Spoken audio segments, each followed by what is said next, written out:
ቀን ለቀን ሐሩሩ ፀሐይ ሲዘንብ ሌሊትም ለሌሊት የጨለማ ወጉን ሲያጠላ ለሰው ዘር ሁሉ ከሐሩሩ ትኩሳት መጠለያ ከድቅድቁ ጨለማ መሸሸጊያ አጋዥ ወገን ያስፈልገዋል።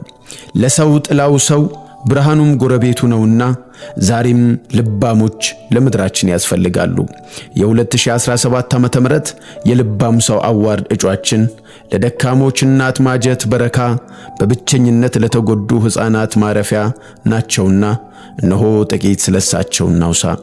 በአዲስ አበባ ጉለሌ በተለምዶ አዲሱ ሚካኤል ከፍተኛ 7ኛ ቀበሌ 31 አባቦራ መስጊድ አካባቢ ተወልደው ያደጉት የብዕር ትምህርታቸውንና የእስልምና ሃይማኖታዊ ትምህርታቸውን በመልካም ሁኔታ ተምረዋል። እንዲሁም በሊደርሺፕ ምሩቅ ናቸው። ልባምነት ከልጅነት ጀምረው ታድለዋል። መልካም ማሰብ፣ ለሌሎች መቆረስ በየሃይማኖቱ የሁል ጊዜ ትምህርት ቢሆንም ወደ ተግባር መቀየር ግን ለብዙዎች ያልተፈታ ህልም በመሆን በዚህ ዘመን ይስተዋላል። ለሳቸው ግን የቀን በቀን ተግባራቸው ሆኗል። ዛሬም ድረስ ምክንያቱ በውል የማይታወቀው የሀገራችን ድህነት ያላንኳኳው ቤት ያላስለቀሰው የለምና እሳቸውም ለምን ያቅሜን ሰዎችን አልረዳም፣ ለምንስ አልተባበርም በማለት በለጋ ዕድሜያቸው በቅን ልባምነትን ይዘው ተነሱ። የፈረሱ ቤቶችን የሚያለቅሱ እናቶችን እየፈለጉ በየጎረቤቱ እያንኳኩ መስራት ጀመሩ። አምፖል የተቃጠለባቸው የአምፖል መግዣ ገንዘብ ያጡ እናቶችን የውጪ መብራቶቻቸውን፣ የቤት መብራቶቻቸውን አምፖል እየገዙ መቀየር ጀመሩ። ይህ በሰፈራቸው የሚታይ ድንቅ የልባምነት ተግባር መሆኑን ያስተዋሉ በርካቶች ነበሩ። ያለውን የሰጠው ንፉግ አይባልምና በአካባቢው መልካም ሥራ መሆኑን ያዩ ወጣቶች አብረው ለመስራት ተነሱ። አጋዥ ማግኘታቸው የልጅነት ህልማቸውን ይበልጥ ለመኖር በቁጭት እንዲነሱ አስቻላቸው። ከእናታቸው ጋር ተመካከሩ።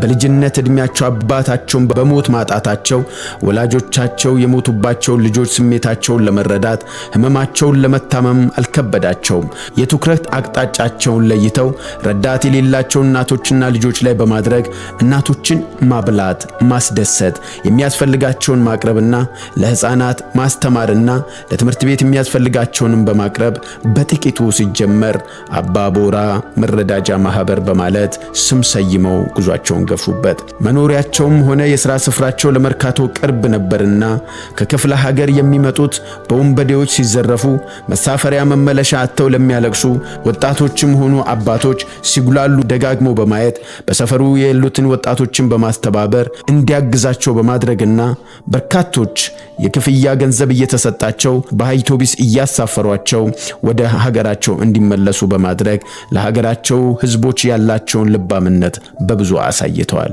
በዚህ ሁኔታ እያሉ ግርግር የሚያጣው የሀገራችን የሃይማኖት ፖለቲካ እሳቸውም ከሌሎች በርካቶች ጋራ ከመስጊድ በመወሰድ በባቱ የፌደራል ማረሚያ እስር ቤት የ7 ዓመት ፍርደኛ በማድረግ የታሰሩ ቢሆንም በነበራቸው ቆይታ በርካታ ስራዎችን በመስራት በዛም ልባምነታቸውንና ለትውልድ ያላቸውን ቀና ልብ አሳይተዋል።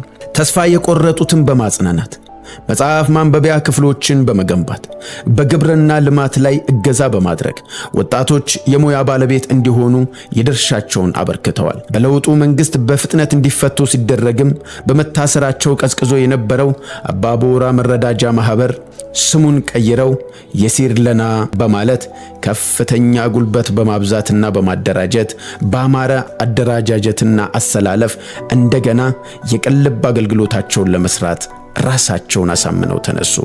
ኡስታዝ እንዲህ አሉ። ችግር እምነት፣ ሃይማኖት፣ ብሔር የለውም።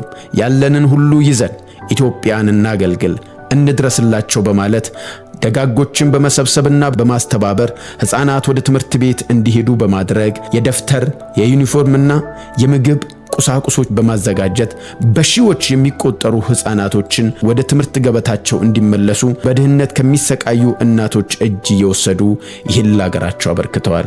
ለወጣቶች የሥራ መነሻ ገንዘብና ካፒታል በማዘጋጀት እንዲሁም በማስተባበር በተለይ ደግሞ በመልካም ስነ ምግባር እንዲያድጉ በመምከርና በማገዝ ወጣቶች የሥራ ልምድ እንዲኖራቸው የድርሻቸውን ተወጥተዋል። እናቶችን በማደራጀት የሥራ ፈጠራ በማስተማር እንዲሁም ደግሞ ሥራዎች እንዲገኙ ላቸው በመርዳትና በማስተባበር ሥራ መስራት የማይችሉትን የወር ደሞዝ እንዲከፈላቸው በማድረግና የምግብ እንዲሁም የአልባሳት ልብሶች እንዲሰጣቸው በማድረግ በየወሩ ያለምንም ሥራ በርካታ እናቶች ዛሬም ድረስ እንደ ወር ደሞዝ ተከፋይ ሆነው በመሄድ ይወስዳሉ።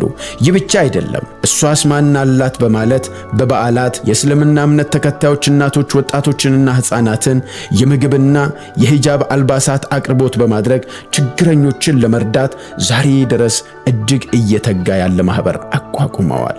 ሃይማኖት አጥር ያልሆነበት የሲር ለና የበጎ አድራጎት ድርጅት ክርስቲያን እናቶች ቤተክርስቲያን የሚሄዱበትን ነጠላ፣ ለእግራቸው ጫማ፣ ለቤታቸው አስቤዛ ሰደቃቸውን እያበረከቷቸው ይሄው ዛሬ በርካታ ዓመታት ተቆጥረዋል። ሃይማኖት አጥር አልሆነባቸውም።